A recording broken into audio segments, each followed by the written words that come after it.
Assalamualaikum warahmatullahi wabarakatuh. Hai anak-anak, apa kabar? Semoga semuanya selalu sehat, semangat, sekalipun kita tetap diam di rumah, akan tetapi kita harus terus berdoa, optimis untuk tetap sehat, semangat. Dan ibu mengajak kepada kalian untuk selalu mematuhi pesan ibu dengan tetap menjaga 5M. Apa itu 5M? 1. Memakai masker. Dan yang kedua, mencuci tangan di air yang mengalir. Ketiga, menjaga jarak. Keempat, menghindari kerumunan. Dan yang kelima, membatasi mobilitas sosial. Itulah. Anak-anakku sekalian, yuk kita bersama-sama membaca kalam basmalah. Ya. Bismillahirrahmanirrahim. Dan selanjutnya kita bersama-sama berdoa. A'udzu billahi minasyaitonir rajim. Bismillahirrahmanirrahim. Raditu billahi robba wa bil islami dina wa bi Muhammadin nabiyyan wa rasula. Rabbi zidni ilma warzuqni fahma birahmatika ya arhamar rahimin. Anak-anakku sekalian, dalam pembelajaran ini ibu akan membahas tentang memahami isi kandungan surat At-Tin, yakni setelah pembelajaran ini, siswa diharapkan untuk mampu menjelaskan isi kandungan surat At-Tin. Sudah siapkah kalian semuanya? Oke. A'udzu billahi minasyaitonir rajim. Bismillahirrahmanirrahim. Wat-tini waz-zaitun wa turi sinin wa hadzal baladil amin. Laqad khalaqnal insana fi ahsani taqwim. Thumma radadnahu asfala safilin. Illa alladhina amanu wa 'amilus salihati falahum ajrun ghairu mamnun. Fama yukadzibuka ba'du biddin. Alaysallahu biahkamil hakimin. Sadaqallahul azim. Anak-anakku sekalian, setelah kita mendengarkan, menyimak pembacaan surat At-Tin, kalian harus mengetahui bahwa surat At-Tin ini adalah merupakan urutan surat yang ke-95 di dalam Al-Quran. Dan At-Tin diambil dari ayat yang pertama, yaitu tentang buah tin. Adapun surat At-Tin terdiri dari 8 ayat, dan surat At-Tin ini termasuk kepada salah satu surat yang diturunkan di kota Mekah. Untuk itu dinamakan surat Makkiyah. Selanjutnya, mari kita simak penjelasan berikut ini. Kandungan surat At-Tin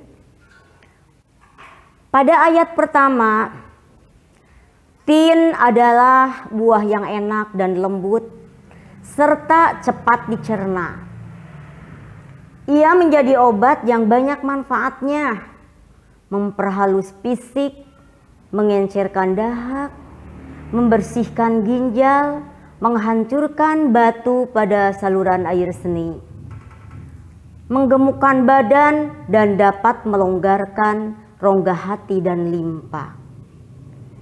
Adapun zaitun adalah buah yang memiliki keistimewaan karena kandungan minyaknya yang berlimpah sehingga dapat dipergunakan di daerah yang kurang memiliki minyak. Sedangkan pada ayat kedua, Gunung Sinai terletak di semenanjung Sinai, lintasan antara tanah Mesir ke Israel, Arab, dan Mesopotamia. Gunung setinggi 2285 meter ini juga dikenal dengan nama Jabal Musa atau Gunung Nabi Musa. Kenapa? Karena di tempat ini Nabi Musa menerima wahyu pertama dan diangkat menjadi rasul. Pada malam Mi'raj, Rasulullah SAW berhenti sebentar di tempat ini dan melaksanakan sholat sebagai penghormatan beliau pada kesucian tempat tersebut. Selanjutnya ayat ketiga, kota yang aman adalah kota Mekah. Kota ini disebut dengan kota yang aman karena siapapun yang memasukinya terjaga keamanan dan keselamatannya. Kota Mekah juga disebut sebagai Ummul Qura dan tanah yang aman. Kota ini banyak menyimpan sejarah sejak zaman Nabi Ibrahim alaihi salam. Pada ayat keempat, Allah Subhanahu wa Ta'ala menjadikan manusia dalam sebaik-baik bentuk. Proses kejadian manusia tidak sama dengan kejadian makhluk-makhluk lain. Manusia memiliki akal, jasmani, rohani, dan nafsu. Anggota tubuh manusia serasi dan seimbang sehingga tampak indah, cantik, dan memudahkan untuk melakukan kegiatan. Sedangkan hewan hanya memiliki jasmani dan nafsu saja. Manusia harus mampu menjaga keseimbangan yang dimilikinya agar supaya menjadi mulia. Karena apabila manusia mengutamakan nafsunya, maka ia turun derajatnya seperti hewan. Selain rohani, manusia dibekali dengan akal pikiran agar dapat membedakan yang baik dan yang buruk. Pada ayat kelima, Allah Subhanahu wa Ta'ala mengingatkan manusia, sekalipun mereka sempurna, tetapi dapat turun derajatnya menjadi hina karena pengetahuan, sikap, dan perilakunya apabila telah keluar dari aturan yang telah ditetapkan oleh Allah Subhanahu wa Ta'ala melalui Rasul-Nya. Pada ayat ke-6, orang-orang yang tidak pernah hina adalah mereka yang beriman dan melaksanakan amal solih. Orang yang beriman itu akan selamat dari kehinaan dunia dan akhirat. Sedangkan pada ayat ke-7, pada hari kiamat nanti ada hari pembalasan terhadap perbuatan manusia yang baik dan yang buruk. Manusia seharusnya tidak meragukan adanya hari pembalasan. Karena Allah Subhanahu wa Ta'ala sudah menunjukkan bukti-buktinya. Allah Subhanahu wa Ta'ala memberikan akal kepada manusia untuk berpikir tentang ciptaannya dan hati untuk merasakan iman. Pertanyaan, Allah Subhanahu wa Ta'ala itu untuk mengingatkan adanya hari kiamat agar manusia tidak lupa dan tidak lalai sehingga terjerumus dalam dosa dan kehinaan.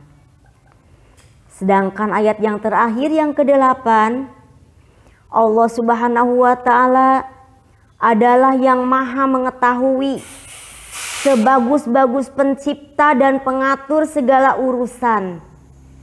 Allah Subhanahu wa Ta'ala yang memberi keputusan atas segala persoalan. Tiada perbuatan walau sekecil atom pun yang dapat terlepas dari pengadilannya. Pengadilan Allah Subhanahu wa Ta'ala adalah sebaik-baik pembuat keputusan.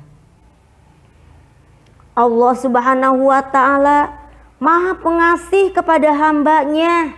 Ia senantiasa mengingatkan agar manusia tidak lupa diri. Jika ternyata manusia masih melakukan dosa, maka karena keadilannya manusia akan menanggung akibat dan pembalasan atas dosanya itu. Allah Subhanahu wa Ta'ala juga telah menyiapkan kenikmatan bagi orang yang menjalankan syariatnya. Adapun rangkuman dari isi kandungan surat At-Tin, yang pertama, surat At-Tin terdapat dalam urutan ke-95 dalam Al-Quran.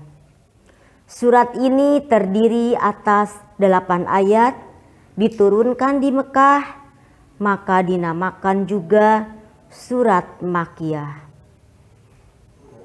Yang kedua, Allah Subhanahu wa Ta'ala melalui surat ini bersumpah dengan menyebut ciptaannya, yaitu demi At-Tin dan Zaitun. Hanya Allah Subhanahu wa Ta'ala yang boleh bersumpah dengan ciptaannya. Yang ketiga, negeri yang aman adalah Mekah Al-Mukarramah.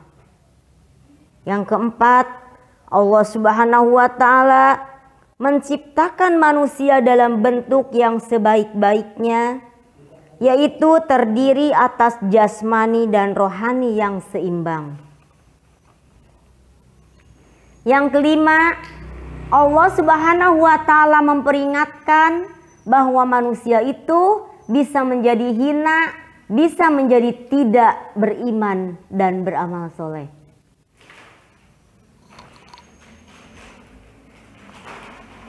Ibu ulangi, yang kelima adalah Allah Subhanahu wa Ta'ala memperingatkan bahwa manusia itu bisa menjadi hina apabila tidak beriman dan beramal soleh. Yang keenam, manusia menjadi mulia di sisi Allah Subhanahu wa Ta'ala bila beriman kepada Allah Subhanahu wa Ta'ala dan beramal soleh. Yang ketujuh, walaupun Allah Subhanahu wa Ta'ala telah menunjukkan bukti-bukti kebenaran hari pembalasan, namun di antara manusia masih ada yang mendustakannya. Dan yang terakhir, Allah Subhanahu wa Ta'ala maha adil dan bijaksana terhadap manusia dan makhluk lainnya. Anak-anakku sekalian, setelah kita bersama-sama melaksanakan pembelajaran Quran Surat At-Tin ini, demikianlah yang dapat Ibu sampaikan. Semoga kalian tetap semangat terus belajar, menghafal, belajar Quran surat Atin. Dan semoga kalian bisa melaksanakan apa yang terkandung di dalam Quran surat Atin itu. Mari kita bersama-sama membaca kalam Alhamdulillahirabbil alamin, subhanakallahumma wa bihamdika asyhadu an la ilaha illa anta astagfiruka wa atubu ilaik. Wassalamualaikum warahmatullahi wabarakatuh.